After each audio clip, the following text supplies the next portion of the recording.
আসসালামু আলাইকুম everyone. Culinary art by সঞ্জুর আজকের আয়োজনে আপনাদেরকে ওয়েলকাম জানাচ্ছি। আজকে আমি আপনাদের জন্য খুব মজাদার একটি আচারের রেসিপি নিয়ে এসেছি। বলা যায় এটি আচার না, চাটনি। ছোট থেকে বড় সবাই অনেক পছন্দ করবে। কাঁচা আম দিয়ে কিভাবে খুব মজাদার চাটনি তৈরি করা যায় সেটি আজকে শেয়ার করব। এটি আপনারা পোলাও, বিরিয়ানি, কাচ্চি কিংবা খিচুড়ির সাথেও টেস্ট করতে পারবেন। বাসায় একবার হলেও ট্রাই করবেন। তো চলুন শুরু করা যাক। আমি এখানে প্রায় 4 কেজি পরিমাণ আম নিয়েছি। আপনারা আপনাদের পছন্দ মতো নেবেন। আমগুলোকে একদম পাতলা পাতলা করে কাটতে হবে, যেভাবে আমরা আমের ভর্তা বানিয়ে খাই সেভাবে কাটতে হবে। কেটে আমি ভালো মতো ধুয়ে নিয়েছি। এবার এগুলোকে সিদ্ধ করতে দিয়ে দেব।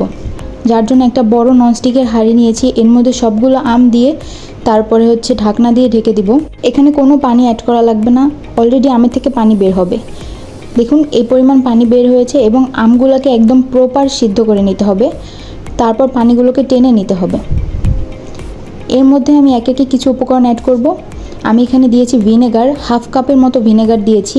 হোয়াইট ভিনেগারটা অবশ্যই ব্যবহার করবেন এবং পরিমাণ মতো চিনি দিতে হবে। আমি এখানে প্রায় 2 কাপের মতো চিনি দিয়েছি। পরে আরও কিছু অ্যাড করব, আপনাদের টেস্ট ওয়াইজ আপনারা চিনি অ্যাড করবেন। কিছুটা পরিমাণ লাল মরিচের গুঁড়া দিয়েছি, কাইন্ড অফ 1 চা চামচ, যার জন্য কালারটা খুব সুন্দর আসবে এবং হালকা একটু স্পাইসি হবে। ভালো মতো নেড়ে চেড়ে এবার ঢাকনা দিয়ে রেখে ভালো মতো পানিটা টানিয়ে নিতে হবে।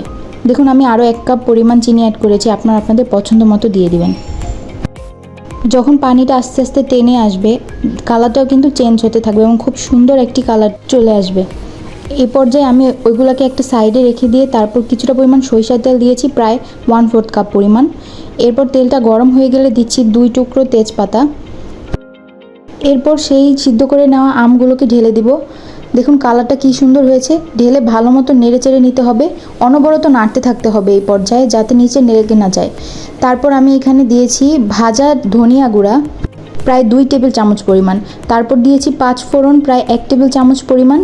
নামানোর আগে আপনারা টেস্ট করে নেবেন, যদি আপনাদের কাছে মনে হয় আরও কিছুটা দেওয়া লাগবে তখন দিয়ে নেবেন। অনবরত নাড়তে থাকতে হবে, কোনোভাবেই নাড়া বন্ধ করা যাবে না, তাহলে কিন্তু নিচে লেগে যাবে আর পুড়ে গেলে কিন্তু টেস্টটা বাজে আসবে।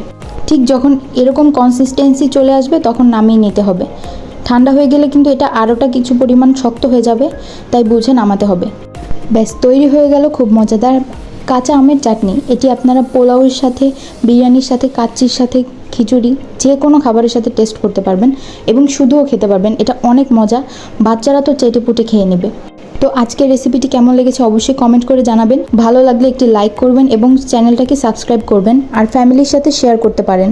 আবারও হাজির হয়ে যাব নতুন কোনো রেসিপি নিয়ে। আজ বিদায় নিচ্ছি। আল্লাহ হাফেজ। আসসালামু আলাইকুম।